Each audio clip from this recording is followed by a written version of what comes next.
اور میں آپ حضرات کے چہروں کو دیکھ رہا ہوں، آپ کی نگاہیں جس عظیم شخصیت کی طرف اٹھ رہی ہیں، میں زیادہ حضرت اور آپ کے درمیان حائل ہونا نہیں چاہتا ہوں۔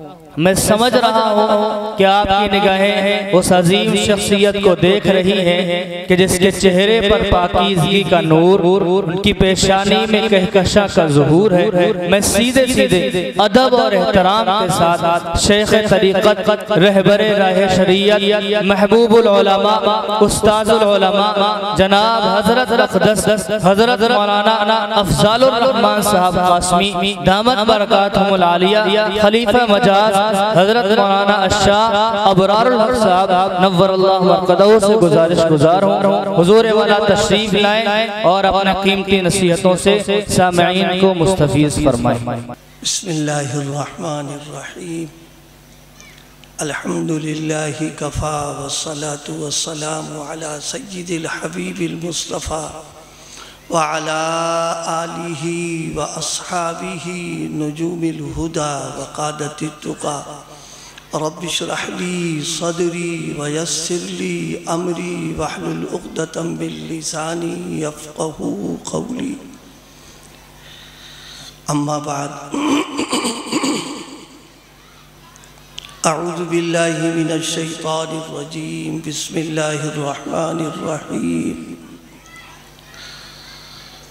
یا ایہا الذین آمنوا لا تقدموا بین یدی اللہ ورسولہ واتقوا اللہ ان اللہ سمیع علیم۔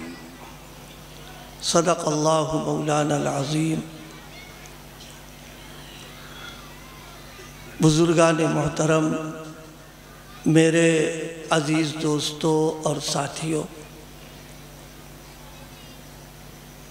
آج کا یہ پروگرام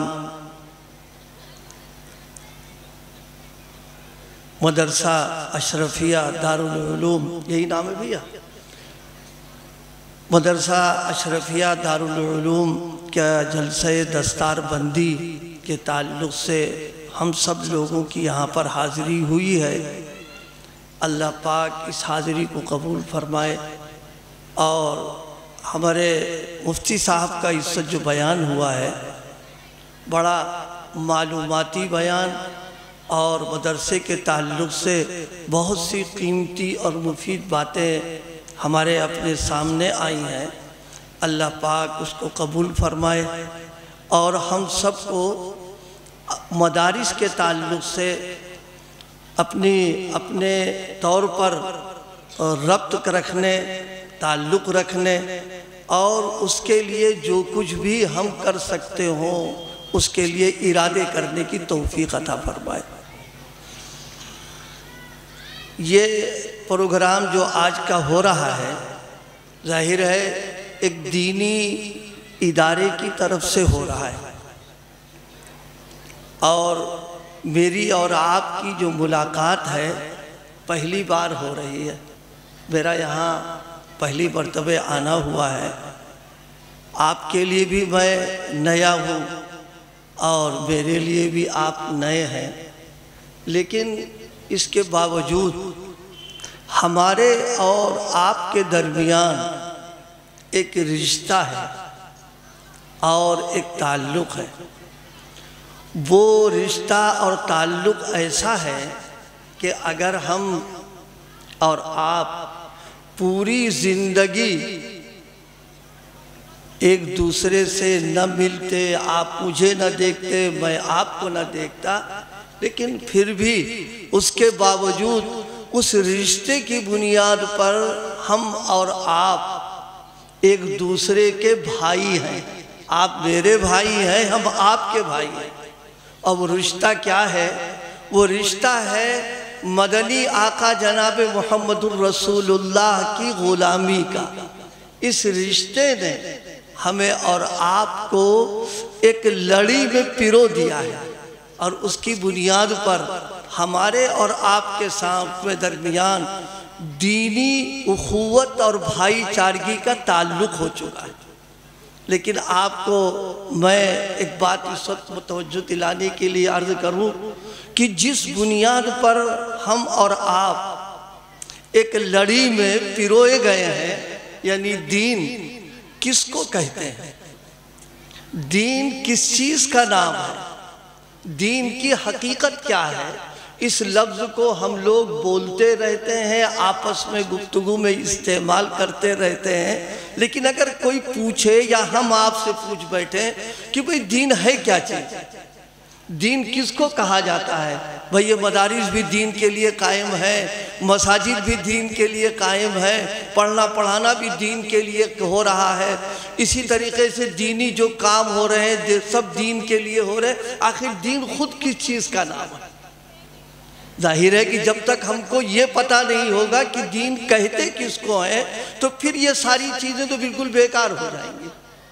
تو اس سلسلے میں تھوڑی دیر کے لیے بس اسی تعلق سے موضوع کو موضوع بنا کر کے چند باتیں عرض کر دوں میں۔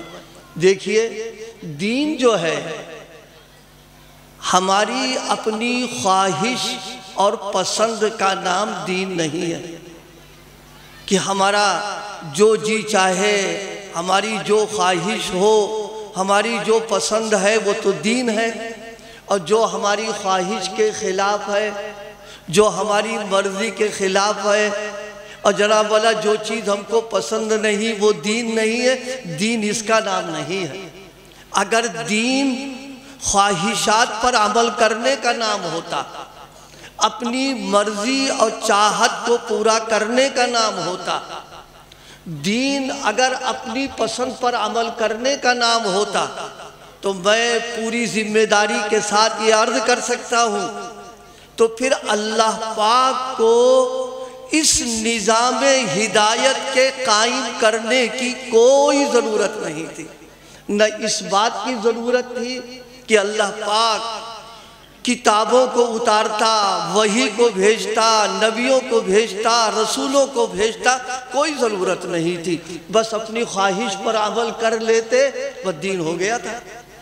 لیکن عجیب معاملہ ہے، معاملہ یہ ہے کہ اللہ پاک نے ہم سب لوگوں کو اس بات کا پابند کیا ہے کہ دیکھو، دن میں 5 مرتبے جب تم ہم سے ملاقات کرو، گفتگو کرو، بات چیت کرو تو ہم سے درخواست کرو، مانگو، اہدنا الصراط المستقیم۔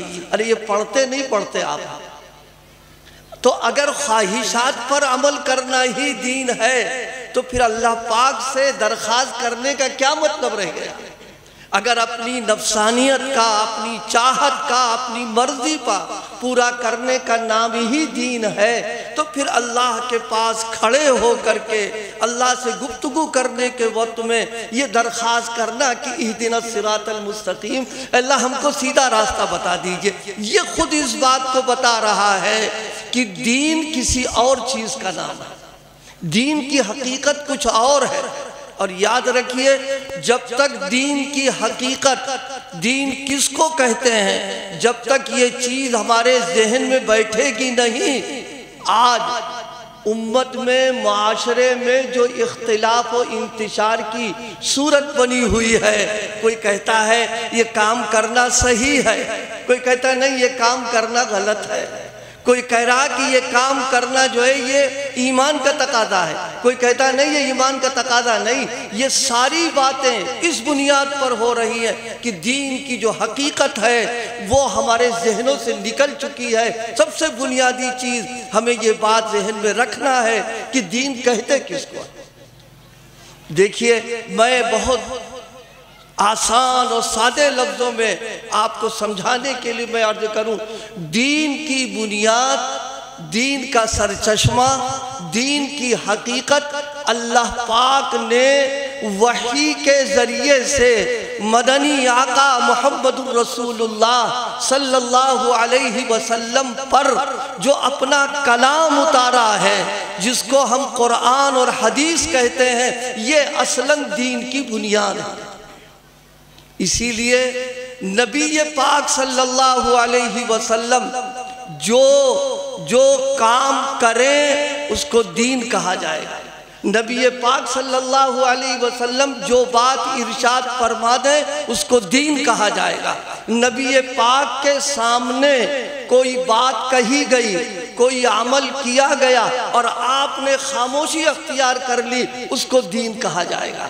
اللہ کے پیغمبر کسی چیز کو پسند کر لیں وہ دین ہے، اور نبی پاک کسی چیز کو پسند نہ کریں صبح قیامت تک اس کو دین نہیں کہا جائے گا۔ دین کی بنیاد میرے آقا حضرت نبی کریم صلی اللہ علیہ وسلم پر ہے۔ اس بنیاد پر ہر وہ کام، ہر وہ عمل جو ہم کریں یا کیا جائے تو اس کے لیے سب سے پہلے یہ دیکھنا پڑے گا کہ قرآن کیا کہہ رہا ہے، نبی پاک کیا فرما رہے ہیں، صحابہ نے کیا نقل کیا ہے۔ جب وہ چیز سامنے ہوگی تو اس کو دین کہا جائے گا۔ قرآن نے کیا کہا؟ قرآن کہہ رہا ما آتاکم الرسول فخذوہ وما نہاکم عنہ فانتہوا، فرمایا پیغمبر تمہیں جو دے دیں، پیغمبر جو تمہیں حکم فرما دیں، پیغمبر جو عمل کر لے فخذوہ، اس کو مضبوطی کے ساتھ پکڑو، وما نہاکم عنہ فانتہوا، اور وہ پیغمبر کسی بات سے منع کر دیں تو اس سے رک جاؤ۔ نبی پاک کی اتباع کرنا، آپ کے نقش قدم پر چلنا، آپ کے راستے کو اپنانا، یہ ہے سیدھا راستہ اور دین کی بنیاد ہے۔ اور پھر حضور علیہ السلام کے بارے میں نے جو آیات پڑھی ہے، اللہ پاک کیا فرما رہا؟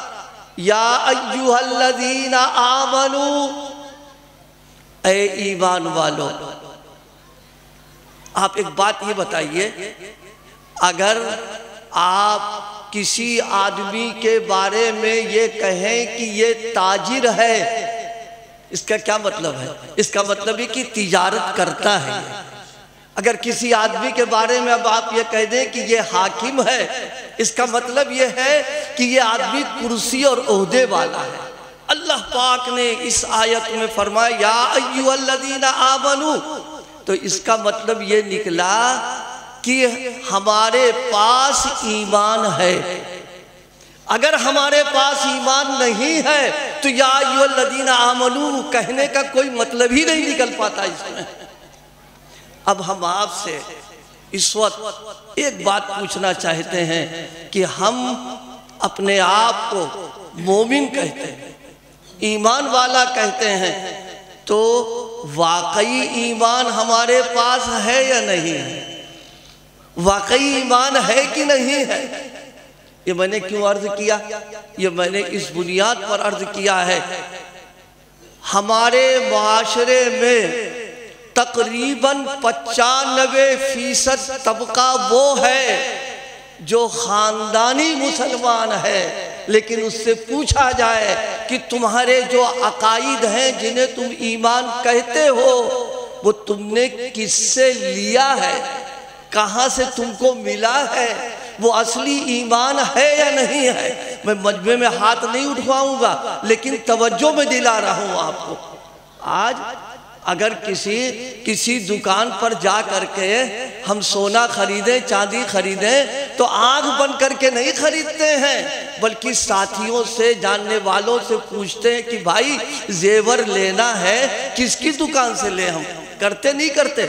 اور اگر کسی دوست نے بتا دیا فلاں مارکیٹ میں چلے جاؤ وہاں لے لو، تو صرف اس کے کہہ دینے کی وجہ سے آنکھ بند کر کے نہیں لیتے ہیں، بلکہ سودا لینے کے بعد خود بھی اطمینان کر لیتے ہیں کہ واقعی سونا ہے کہ نہیں۔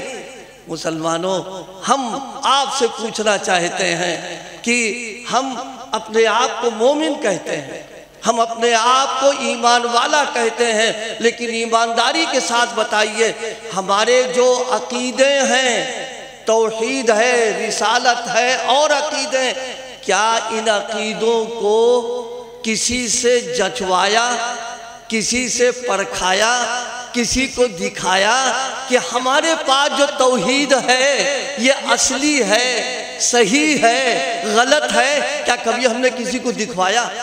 یا نبی پاک صلی اللہ علیہ وسلم کو اپنا رسول ہم مانتے ہیں، رسالت کس کو کہتے ہیں، رسالت کے بارے میں کیا عقیدہ ہونا چاہیے؟ ہمارے جو عقائد ہیں، کسی عالم سے، کسی دین والوں سے ہم نے جا کر کے کبھی کہا ہو کہ ہمارا یہ عقیدہ ہے، بتاؤ یہ صحیح ہے یا غلط ہے؟ اگر معاشرے میں دیکھا جائے 95% وہ ملیں گے جن کو اس کی کوئی فکر نہیں ہے، مطمئن ہے کہ ہم ایمان والے ہیں۔ یاد رکھیے، اگر نقلی سونا خرید کر لائیں گے اور ملاوٹ والا سونا لے کر کے آئیں گے، اس نقلی سونے کو دنیا سونا نہیں کہے گی، جب اصلی ہوگا تب کہیں گے کہ سونا آپ کے پاس ہے۔ اسی طریقے سے عقیدے صحیح ہوں، اصلی ہوں، جب تک وہ نہیں ہے تو ہم یہ کیا کہہ سکتے ہیں کہ ہمارے پاس ایمان بھی موجود ہے۔ اللہ فرما رہا، یا ایھا الذین آمنوا، اے ایمان والو، لا تقدموا بین یدی اللہ ورسولہ۔ اللہ پاک نے فرمایا تمہارا صرف ایک کام ہے، اس کام کو سمجھانے کے لیے میں آپ سے عرض کروں، چوراہے پر ٹریفک کا نظام چلانے کے لیے ایک شخص کھڑا ہوتا ہے، دیکھا نا چوراہے پر کھڑے ہو کر کے ٹریفک کا نظام چلاتا۔ اب مان لیجئے ضلع کے کپتان دورہ کرتے ہوئے وہاں سے نکلے اور جو صاحب ٹریفک کا نظام چلا رہے ہیں وہ علی گڑھ کا پاجامہ پہن کر کے اور لکھنؤ کے ململ کا کرتا پہن کر کے اور رام پوری ٹوپی لگا کر کے وہاں ڈیوٹی انجام دے رہے، ایمانداری سے بتاؤ جب کپتان صاحب گزریں گے تو سلوٹ مارے گا کہ نہیں مارے گا؟ کہ حاکم نکل رہا وہ تو ہے، اس سے پوچھے بھئی تم کون ہو؟ کہے صاحب ہم تو آپ ہی کے محکمے کے آتے ہیں، ہم تو سرکاری ملازم ہیں۔ کہا اچھا، یہ علی گڑھ کا پاجامہ تم نے پہن رکھا، اور یہ ململ کا کرتا تم نے پہن رکھا، اور تم نے رامپور کی ٹوپی پہن رکھی ہے، تو آپ بتائیے ایمانداری کے ساتھ کیا قانونی کارروائی اس کے خلاف کریں گے کہ نہیں کریں گے؟ کیوں؟ آپ تو کہہ رہے ہیں کہ ہم صاحب ملازم ہیں اور آپ کی شکل صورت بتا رہی ہے کہ آپ عام آدمی ہیں۔ وہ کہنے لگے صاحب گرمی بہت ہے، لو چل رہی ہے، دھوپ تیز ہو رہی ہے، لہذا ان کپڑوں کو جو سرکاری ڈیوٹی کے وقت ہوتے ہیں اس کو پہن لینے سے بڑی الجھن ہوتی ہے۔ آپ بتاؤ ایمانداری کے ساتھ کیا اس کا یہ عذر اپنی جگہ پر صحیح ہے یا قانوناً اس کو مجرم قرار دیا جائے گا؟ کیا مطلب؟ مطلب یہ ہے کہ اگر اس محکمے سے تمہارا تعلق ہے تو سر سے لے کے پیر تک تم کو اس کے رنگ میں رنگنا چاہیے تاکہ معلوم ہو جائے کہ تمہارا تعلق اس سے ہے۔ اسی طرح ایمان والے کی نشان یہ ہونا چاہیے، اس کی پوری زندگی میں ایمان کا رنگ نظر آنا چاہیے۔ اس کا چہرہ کوئی دیکھے تو چہرے سے معلوم ہو جائے کہ ایمان والا ہے، اس کا کوئی سر دیکھے تو معلوم ہو جائے کہ یہ ایمان والا ہے، اوپر کی وردی نیچے کی وردی نظر آئے تو معلوم ہو جائے کہ ایمان والا ہے، تب اللہ پاک کے یہاں یا ایھا الذین آمنوا کی بات بنے گی۔ کیا فرمایا؟ لا تقدموا بین یدی اللہ ورسولہ۔ فرمایا دیکھو تمہارا صرف ایک کام ہے، وہ کام یہ ہے کہ نبی پاک صلی اللہ علیہ وسلم کا جو راستہ ہے، جو طریقہ ہے، بالکل اسی طریقے اسی راستے پر رہنا، نہ آگے بڑھنا نہ پیچھے ہٹنا، یہ مسلمان اور مومن ہونے کا حق ہے۔ عشاء کی نماز ہم سب لوگوں نے 4 رکعت پڑھی ہے، پڑھ لی 4 رکعت۔ اب آپ یہ بتائیے اگر کوئی ہم میں سے یہ کہنے لگے کہ صاحب ابا نے بھی 4 پڑھی تھی، دادا نے بھی 4 پڑھی ہے، ہم نے بھی 4 پڑھی، لیکن آج ذرا نماز پڑھنے کا بڑا شوق ہے اور بڑا جی لگ رہا ہے، لہذا عشاء کی نماز بجائے 4 رکعت پڑھنے کے 6 پڑھ لے، 6 پڑھے۔ یہاں کوئی مفتی صاحب موجود ہوں، ان سے مسئلہ معلوم کرے کہ حضرت اگر کوئی عشاء میں 6 رکعت نماز پڑھ لے تو کیا حرج کیا ہے اس میں؟ ارے بھائی اس میں قرآن پاک پڑھے گا، 2 رکوع کرے گا، 4 سجدے کرے گا، اس میں جناب والا تشہد پڑھے گا، یہ تو سب عبادتی ہیں۔ اور ایک آدمی وہ ہے جو دن بھر کا تھکا ہارا ہے بالکل، وہ اس کو نیند ستا رہی ہے، اس نے سوچا روزانہ 4 پڑھتے آج 3 ہی پڑھ لیں۔ آپ بتائیے نماز ہو جائے گی؟ نہیں۔ کیوں؟ لا تقدموا بین یدی اللہ ورسولہ، پیغمبر نے 4 پڑھی ہے، 6 پڑھو گے آگے بڑھ جاؤ گے، 3 پڑھو گے پیچھے ہٹ کے آؤ گے، دین ختم ہو جائے گا۔ دین نام ہے نبی پاک کی اتباع کرنے کا۔ رسول پاک صلی اللہ علیہ وسلم نے جس کام کو جس طریقے پر انجام دیا ہے، اس کام کو اسی طریقے پر، اسی وقت میں، اسی شکل میں کرنا یہ دین کہلاتا ہے۔ اگر ذرا سی تبدیلی کر دی، دین اس کو نہیں کہا جائے گا۔ نماز پڑھی، بے شک پڑھ لی نماز، لیکن آج ہم نے نماز ایسی پڑھی کہ پہلے سجدہ کیا ہے، اب پھر ہم نے رکوع کیا ہے، اب پھر ہم نے قیام اور کیا ہے۔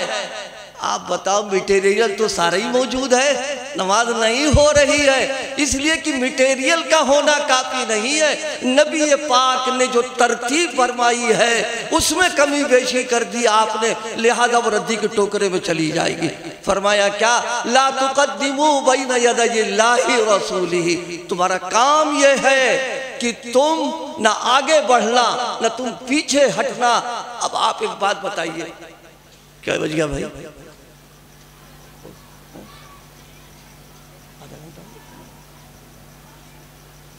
بھائی زیادہ لمبا بیان نہ تو ہم کرتے ہیں، ان حضرات نے کوئی وقت نہیں دیا ہمیں، لیکن بہرحال ہماری مشین بوڑھی ہے اس لیے زیادہ لوڈ ہم نہیں ڈالتے اس پر ہیں، روزانہ ہم کو بیان کرنا ہوتا ہے، لہذا بات کو بہت اختصار سے جب سمجھا رہے ہیں، اتنی بات تو میری سمجھ میں آ گئی۔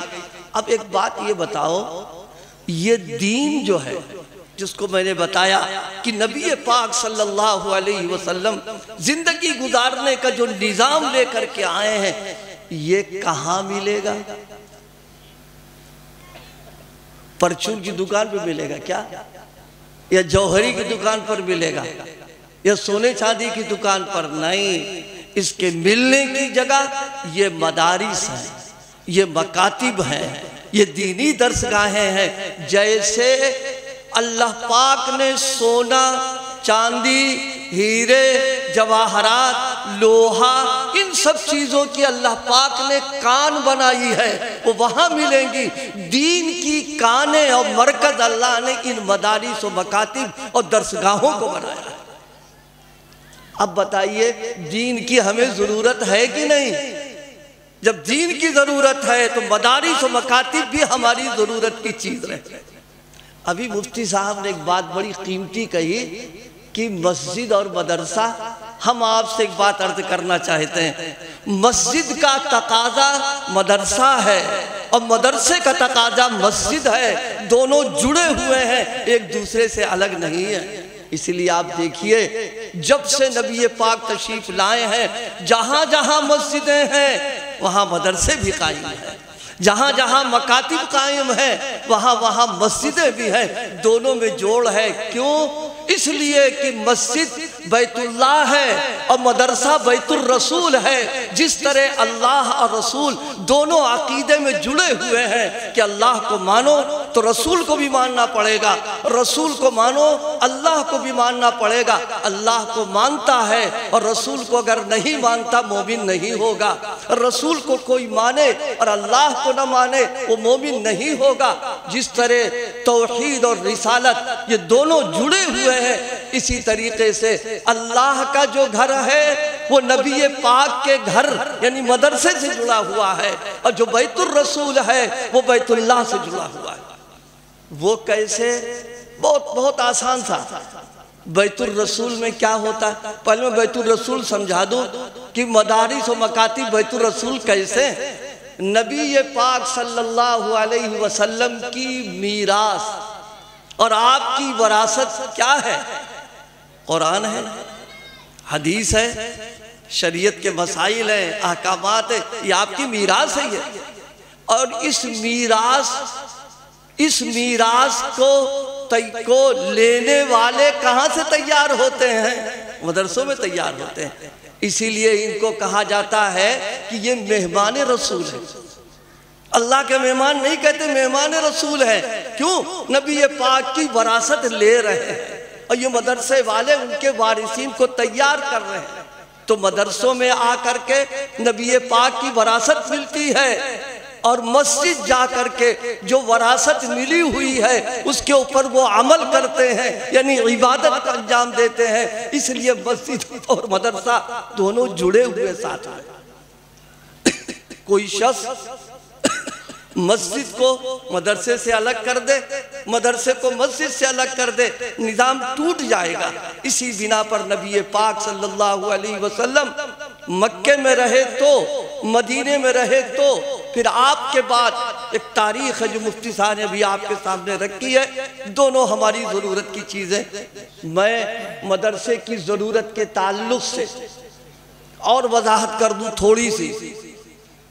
اللہ پاک نے ہماری جسمانی غذا، کھانے کی، پینے کی، پہننے کی، ان سب غذاؤں کو اللہ پاک نے زمین سے جوڑ دیا۔ ہماری جتنی کھانے پینے کی چیزیں ہیں زمین سے نکل رہی ہیں۔